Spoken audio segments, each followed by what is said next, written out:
एक बार गौतम बुद्ध एकांत स्थान पर बैठकर साधना में लीन थे। कुछ देर के पश्चात उन्होंने अपनी आंखें खोली तो अपने प्रिय शिष्यों को अपने सामने पाया। सभी शिष्य गौतम बुद्ध से कुछ जानने के लिए आतुर थे। एक शिष्य ने आगे बढ़कर कहा, भंते, हम जानना चाहते हैं कि उपदेशों का वास्तविक मोल क्या होता है। शिष्यों को संबोधित करते हुए भगवान बुद्ध बोले, यह आवश्यक नहीं कि कोई भी साधु संत पूर्ण व्याख्या करके ही उपदेश दे, बल्कि वह किसी भी कार्य अथवा इशारे मात्र से उपदेश का महत्व समझा सकता है। इसी विषय में मैं तुम्हें एक कथा सुनाता हूँ, तो सुनो। किसी नगर में एक सेठ रहता था। उसके पास अपार धन था। उसका व्यापार दूर दूर तक फैला हुआ था। एक दिन एक साधु उसके दरवाजे पर आए और भिक्षा मांगने लगे। सेठ ने उसे भिक्षा दे दी।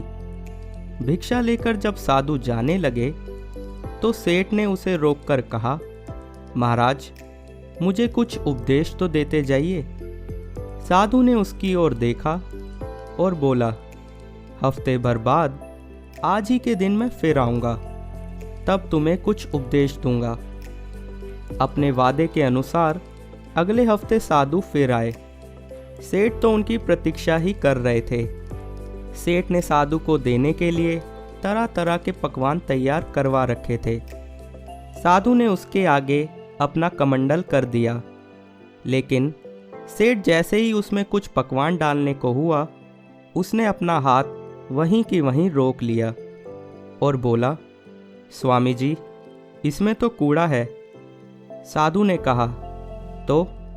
साधु ने प्रश्न भरी आंखों से उसकी ओर देखा।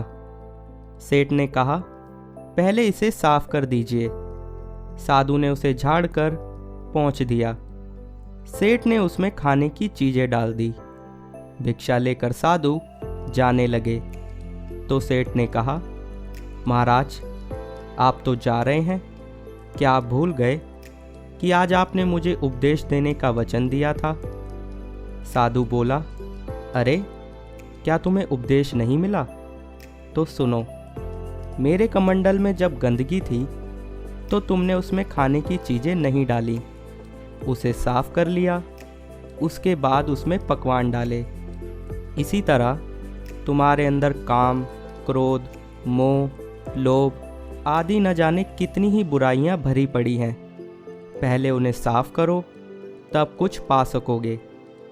तब सेठ को साधु के उपदेश का मोल समझ में आया और उसने उस उपदेश को अपने जीवन में ढालने का प्रयत्न किया।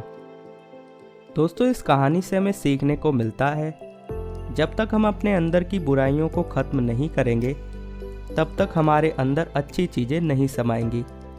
इसलिए अच्छा बनने से पहले अपने अंदर की बुराइयों को ख़त्म करें।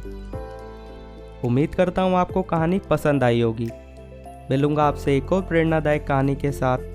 तब तक के लिए be positive, be motivated and stay safe. Good bye.